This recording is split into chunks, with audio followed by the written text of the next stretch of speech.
Hi everyone, this is Mrs. Pettit one more time, here to talk to you today about growth and decay, which is another application of exponential equations.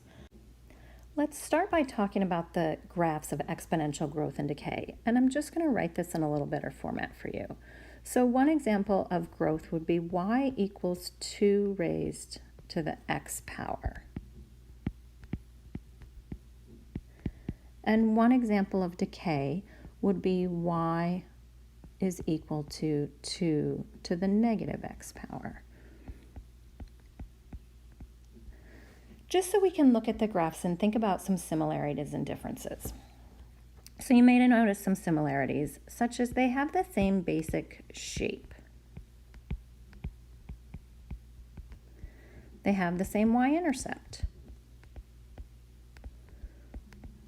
at y equals 1 in this case. And they both approach the x-axis.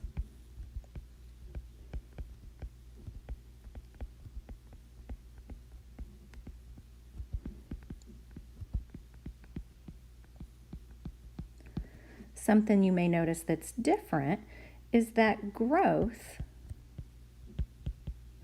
moves away from the x-axis.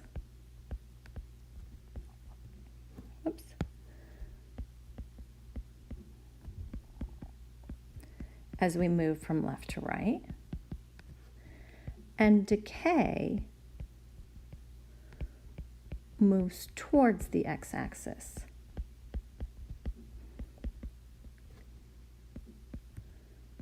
As we move from left to right. And if we focus on why these graphs don't cross the x-axis, let's go back to what we first learned when we started talking about logarithms. So if we look at growth in exponential form, and we change that to log form. So if I have y equals 2 to the x, in log form that becomes log base 2 of y equals x. And remember, when we started talking about logarithms, we said the argument must be positive.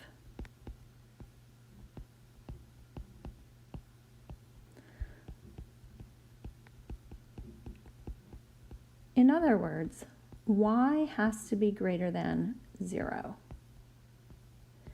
And now, looking at these graphs, we can really see why. So yesterday you learned about how money invested grows exponentially over time. There are some other things that either grow or decay exponentially, and they include things like populations, or bacteria, or diseases, just to name a few. And very similar to your interest formula for compounding continuously, the growth and decay function is a equals ne raised to the power of k times t, where we see that e again, right? So it looks very similar to your PERT formula, or pe raised to the power of r times t, where in our case, a is the total amount after time, so that's exactly the same as what you used it as yesterday.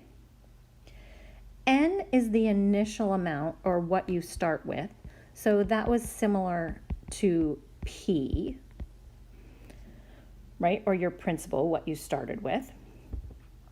K in our case is the growth or decay rate, again, as a decimal, so that's similar to your rate, or R, from yesterday. And again, T is time and can be in any measurement of time. So that's exactly the same as how you used it yesterday. You'll notice that the formulas are very similar, right? And again, you'll see that E is present, which means we're going to use natural logarithms when we're trying to solve for particular parts within the growth and decay function. So let's walk through a couple of examples using our new growth and decay function. I'm just going to put it up here on the top of the page so that we have it to look at, And then as we go through each problem, we'll try and pull out each piece of information that's given so we know in the end what we're trying to look for. So we'll put that formula up there, A equals NE raised to the power of K times T, and read the first problem. In this case, we want to solve for T. It's telling us flat out. So we need to find A, N, and K somewhere within the problem. It says, in the last census, the Darien population was 20,732. If the population grows exponentially at a rate of 3.4% per decade, how many years, so we're going to have to be careful when we find our answer, will it take for the town to reach a population of 25,000? So I'm just going to put each one of the variables over here to the left and fill in what I know. So A is where I'm trying to end. So A is 25,000. N is what I start with. So the population I started with was 20,732. K, remember, has to be input as a decimal. So 3.4% is going to be 0.034. And T, the time, is what we're looking for. So if I just start plugging in the information that I know, I have 25,000 equals 20,732. E to the 0.034 T. The first thing I'm going to do to start solving is divide by 20,732 to isolate the exponential part of the equation. So 20,732 divide both sides. I'll end up with 1.205, and it continues on the calculator. So I'm going to put this little ... here to say I'm going to keep that number on my calculator and go back and use the entire number so that I don't get too much round off error. And then on the right hand side, I will have E to the 0.034 T. Because of the E, we're going to take the natural log of both sides. So I'll have the natural log of 1.205. And again, the ... to tell me, go back and use what's sitting on my calculator. The natural log of E to the 0.034 T. When I put the natural log of this number into my calculator, I get 0.187. And again, there's more sitting on the calculator, and I'm going to keep it sitting there. Remember, our rules for exponents are to pull that exponent out front, which will give me 0.034 T, and the natural log of E is just 1, so I don't need it in this case. So now I'm going to divide by 0.034, and I'll find out that T is equal to 5.51. Now go back and remember what we had from the problem. It said 3.4% per decade, so our time is in decades. But it says how many years will it take for the town to reach this population? So we want to multiply by 10 so we know how many years from now. And that'll be in 55.1 years. The population in Darien will reach 25,000. Let's take a look at the next example. It also says that we will be solving for T. But let's read through the problem and see if we can find what we know about the other variables. Because the polar ice cap is receding, the habitat for the polar bear is decreasing, and thus the polar bear population is decreasing at an exponential rate of 1.8% per year. So decreasing, that means that our K value is going to be negative, and again, needs to be as a decimal. Today there are approximately 25,000 polar bears, so that's where we're starting. And if the trend continues, when will there be only 2,000 polar bears left?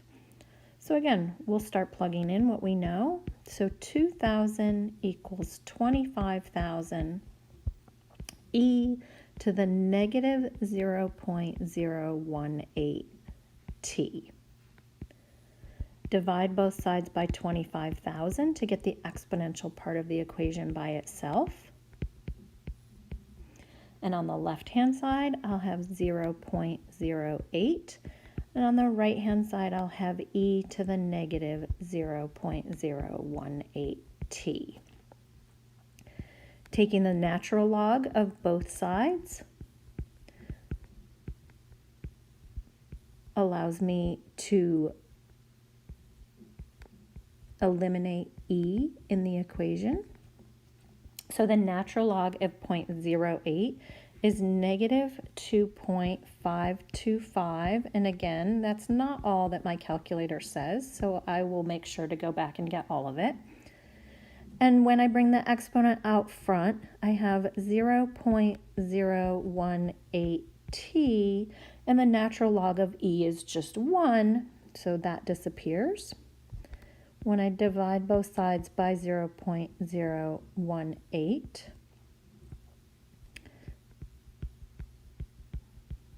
then I find out that the polar bear population will be down to 2,000 in 140.3 years.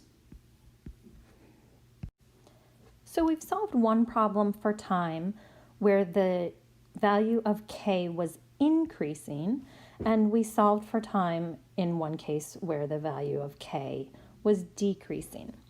Now let's try and see if we can solve a problem where we're actually solving for k. So solve for k, or the rate of growth or decay, if your lawn is being overrun by weeds. If in 2010 you had 5 million blades of grass, and today you only have 57,000 blades, what is the rate of decay? So we know how many we end with. We know how many we started with, right? We end with 57,000 and we start with 5 million. Our rate of decay is what we're looking for if our time is 10 years, right? 10 years because this year is 2020 and we had 5 million blades in 2010. So again, just plugging into our equation, we have 57,000 equals 5 million e to the k times 10. So again, to isolate the exponential part of the equation, the first thing I'll do is divide by 5 million. And the left-hand side becomes 0.0114, and the right-hand side becomes e to the 10k. Taking the natural log of both sides leaves me with negative 4.474, and again, there's more information on my calculator.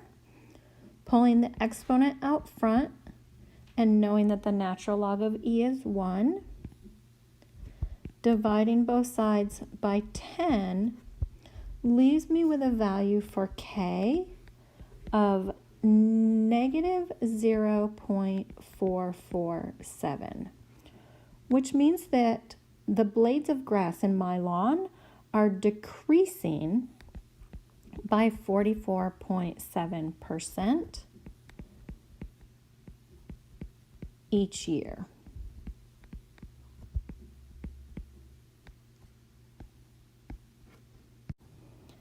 And in the last example here, we want to solve for n, or where we start.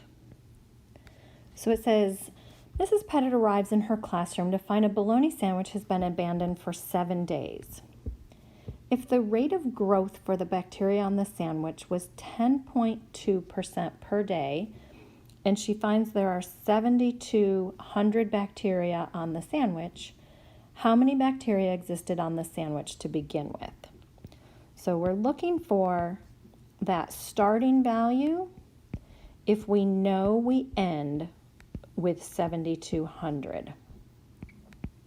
Our K value will be 0.102 and our time is 7 days. So again, plugging in what we know. I'm looking for n this time. E to the 0.102 times 7. Now we can just plug that into our calculator. So I'll have 7,200 equals n. There's an E button on your calculator. It's the second function of the natural log button. And then you can just type in 0.102 times 7 in the exponential portion, and then close the parenthesis and hit enter. And you'll find that E raised to the 0.102 times 7 is 2.042, and again, more information on my calculator. So if I divide 7,200 by that entire value,